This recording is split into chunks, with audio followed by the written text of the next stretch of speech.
ভারতের চাপে সেনাবাহিনী 15 বছর পর পিলখানা বিডিআর হত্যার গোপন রিপোর্ট প্রকাশ করল ভারতীয় মিডিয়া। সোহেল, তাজ, জয়, হাসিনা সহ ভেসে যাচ্ছে 50 জন শীর্ষ আওয়ামী লীগ নেতা। এবং সর্বশেষ জানাবো, মানবতা বিরোধী অপরাধে নেদারল্যান্ডের আন্তর্জাতিক আদালতে প্রধানমন্ত্রী শেখ হাসিনা ও ওবায়দুল কাদেরের বিরুদ্ধে মামলার প্রস্তাব আন্তর্জাতিক মানবাধিকার সংগঠনের। এতক্ষণ শুনছেন সংবাদ শিরোনাম, এখন থাকছে বিস্তারিত। 2009 সালে 25 ও 26 ফেব্রুয়ারি ঢাকার পিলখানা বিডিআর সদর দপ্তর ইতিহাসে জঘন্যতম হত্যাকাণ্ড সম্পর্কে তিনি বলেছেন, বাংলাদেশের যে বিষয়টি খুব ভালোভাবে জানা নেই তা হল সেনাবাহিনী ব্যারাকে গিয়ে ফিরে গিয়েছিল ভারতের চাপে। 2009 সালে যখন তৎকালীন সেনাপ্রধান জেনারেল মইনুল আহমেদকে তার অধীনস্থ কর্মকর্তারা বিডিআর বিদ্রোহ দমনে গুলি চালানোর নির্দেশ দিতে চাপ দিচ্ছিলেন, ভারত তখন সামরিক হস্তক্ষেপের হুমকি দিয়েছিল। নয়াদিল্লি তখন হাসিনা নিরাপত্তা নিয়ে চিন্তিত ছিল এবং বইনের নেপোলিয়ানসন উচ্চবিলাস নিয়ে অনিশ্চিত ছিল। আর ভারতের হুমকি কেবল নিছক হুমকি ছিল না। তিনি আরও লিখেছেন, ভারতের কারণে হাসিনা রাজনৈতিকভাবে তখন পরিস্থিতির নিয়ন্ত্রণ নিতে পেরেছিলেন এবং সামরিক বাহিনীর চাপ থেকে নিজেকে মুক্ত করতে পেরেছিলেন। এরপর থেকে তাকে পেছনে ফিরে তাকাতে হয়নি। সেদিন বাংলাদেশ সেনাবাহিনী এবং র্যাপিড অ্যাকশন ব্যাটালিয়ন বিডিআর সদর দপ্তরের আশেপাশে শক্ত অবস্থা গ্রহণ করেছিল। রাস্তার ট্যাঙ্কগুলো নামিয়ে সেনাবাহিনীর চূড়ান্ত হামলার প্রস্তুতি নিচ্ছিল। প্যারাট্রুপস ও কমান্ডো প্রস্তুত ছিল। তবে ভারতের সামরিক হস্তক্ষেপের হুমকির কারণে তারা অভিযান করতে পারেনি। যাক, দেরিতে হলেও প্রকৃত সত্যটা জানা গেল। পিলখানায় সেদিনের এত বড় একটি হত্যাকাণ্ডের ঘটনা যে গুটি কয়েক এটিএসজি এর নায়ক কিংবা হাবিলদারের নেতৃত্বে কিছুতেই সংঘটিত করা সম্ভব ছিল না, এই সত্যটা সামনে এলো। অত্যন্ত পরিকল্পিতভাবে 25 ফেব্রুয়ারি পৈশাচিক হত্যাকাণ্ডের ঘটনা ঘটানো হয়েছিল। খুব চাতুরতার সঙ্গে পিলখানার ঘটনাটি দ্বারা সংঘটিত করেছিল। যে সেনাবাহিনী ভারত এবং শেখ মুজিবের বাকশালের বিরুদ্ধে বাধা হয়ে দাঁড়িয়েছিল, এবার প্রথমেই সে রাস্তা বন্ধ করে দেওয়া হয়েছে। হাসিনাকে ক্ষমতায় বসানো 1.5 মাসের মাথায় প্রথমে বিডিআর বিদ্রোহের মাধ্যমে সেনাবাহিনীকে ধ্বংস করে দেওয়া হয়। সেই দিনই হাসিনা সরকারের শেষ দিন হতে পারত। কিন্তু ভারতীয় সেনাপ্রধান বাংলাদেশে হামলার হুমকি দিলে বাংলাদেশ সেনাবাহিনী চুপ থাকতে বাধ্য হয়। বিডিআর হত্যাকাণ্ডের দিন যারা হাসিনার বিরুদ্ধে কথা বলেছিল তাদেরকেও ধীরে ধীরে গুম খুন আর চাকরিচ্যুত করা হয়েছিল।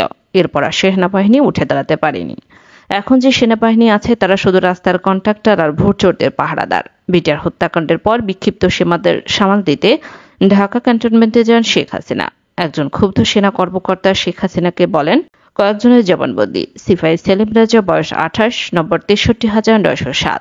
2009 সালে 9 মার্চ সন্ধ্যা 7:30টায় শুরু হয় জিজ্ঞাসাবাদে। সে জানায়, শেখ সেলিম এবং তাপসের সঙ্গে তাদের নিয়মিত যোগাযোগ ছিল।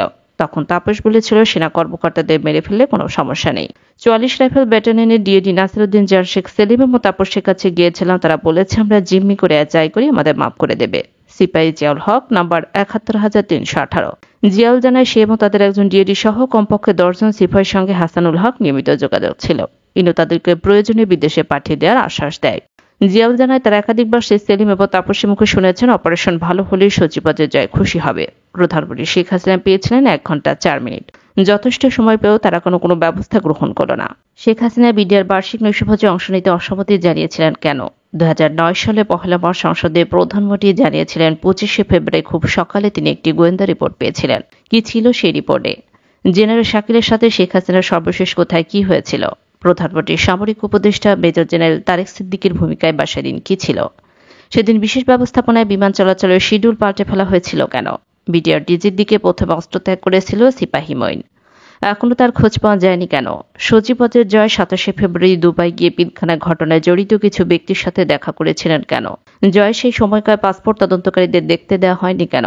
পিলখানায় ঘটনা তদন্তে গঠিত 3টি কমিটির একটি কমিটিও জয়কে জিজ্ঞাসাবাদ করার অনুমতি পায়নি কেন? জয় কেন বিদেশি পত্রিকায় বাংলাদেশ সেনাবাহিনীর শক্তি সামর্থ্য নিয়ে বিরূপ মন্তব্য করেছিলেন? এখন প্রশ্ন হলো, একমাত্র হাসিনা নিরাপত্তা নিয়ে চিন্তিত হওয়া ছাড়া ভারতের সামরিক হস্তক্ষেপের হুমকির পেছনে নয়াদিল্লির আর কি কি স্বার্থ ছিল? খুনিদের রক্ষা করা কি তাদের উদ্দেশ্য ছিল, নাকি বিশেষ কিছু উদ্দেশ্য নিয়ে প্রতিশোধ স্পৃহা থেকে এটে করেছিল? তারা কি রৌমারী বাদুকা সীমান্তে নির্মম পরাজয়ের প্রতিশোধ নিয়েছিল? প্রতিষ্ঠান হিসেবে বিডিআরকে তারা ধ্বংস করে দিতে চেয়েছিল?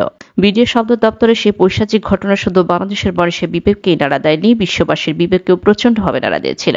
এর আগে এত বড় ঘটনা, সামরিক হত্যাকাণ্ড এর আগে পৃথিবীর কোথাও ঘটেনি।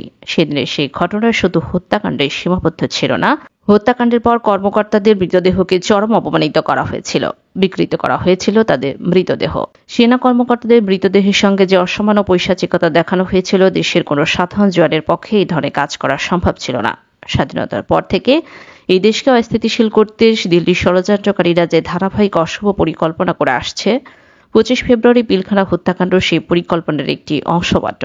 শেখ হাসিনা ক্ষমতা গ্রহণের পরপরই ঘটে যায় ঘটনার পেছনে দিল্লির আর কি অভিসন্ধি থাকতে পারে আজও আমাদের অজানা রয়ে গেছে। ভবিষ্যতে একই ঘটনার পুনরাবৃত্তি যাতে না হয় সেজন্য এই হত্যাকাণ্ডের অনুঘটকদের চিহ্নিত করা অতি জরুরি হয়ে পড়েছে। আমেরিকার নির্দেশ অমান্য করে ভুয়া ভোটে নির্বাচন করে হাসিনা ক্ষমতা থাকলেও তার মনে সংশয় রয়েছে আমেরিকা তার ক্ষমতা জয়বাংলা করে দিতে পারে। তাই তার বিকল্প কৌশল হলো দেশ থেকে পালিয়ে যে কিভাবে অন্য দেশে বিশাল টাকা পয়সা নিয়ে দীর্ঘস্থায়ী হয়ে থাকা যায় তার বন্দোবস্ত করা।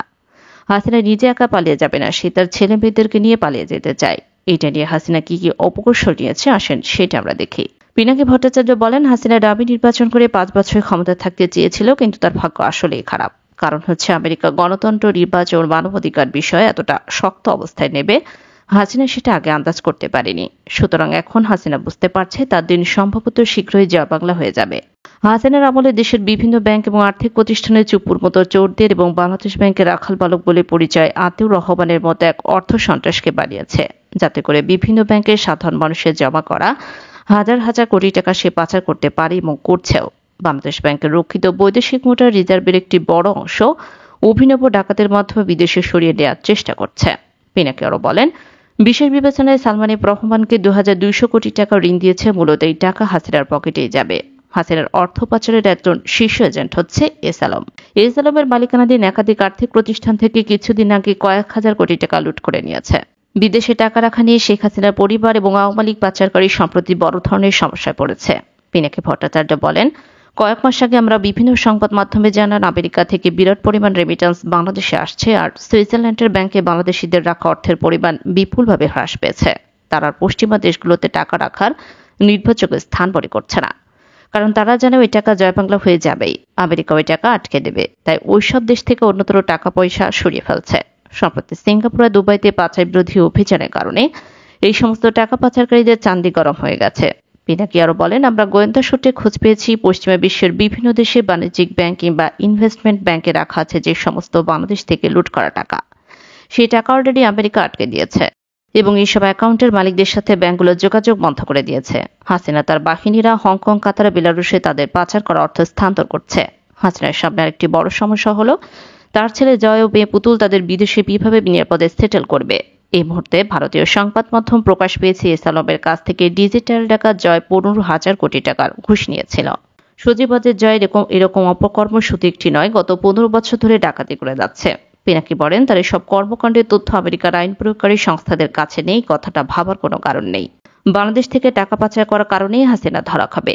আবার কেউ যদি মনে করেন হাসিনার ছেলে বউ বাচ্চা তো আমেরিকায় আছে, সুতরাং জয় আমেরিকায় নিরাপদে বসবাস করতে পারবে, এটা ভেবে থাকেন, তাহলে আপনারা ভুলের স্বর্গে আছেন।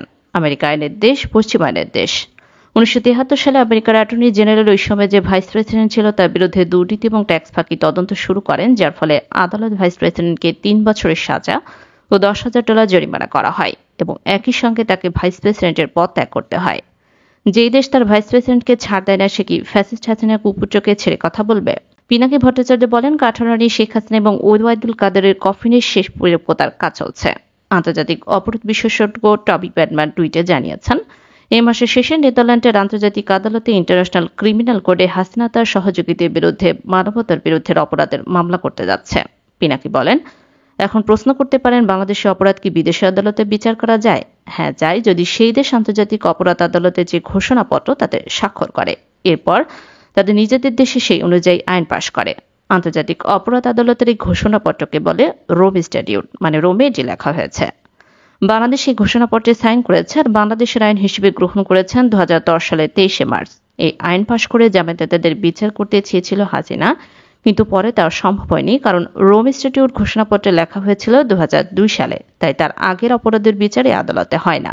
আর এই আদালতের শাস্তি হলে রোম স্ট্যাটিউট ঘোষণাপত্রে 110টি দেশ সাইন করেছে। এই সমস্ত দেশে হাসিনা ও তার সহযোগীরা গেলে আটক করা হবে। এই মামলা শুধু হাসিনা না, 17-20 জনের তালিকা আছে। এর মধ্যে ডিবি হারুন এবং 11 জন জাতিসংঘের শান্তিরক্ষা মিশনে আছে। পিনাকি ভট্টাচার্য বলেন, এই আদালতের শাস্তি হয় জেল এবং সমস্ত সম্পদ বাজেয়াপ্ত হয়। পৃথিবীর বিভিন্ন দেশে এরা সম্পদ রাখে, এই সম্পদ বাজেয়াপ্ত হয়। তেমনি হাসিনা ও তার সহযোগীরা পৃথিবীর বিভিন্ন দেশের সম্পদ রেখেছে, সেই টাকা তারা ভোগ করতে পারবে না।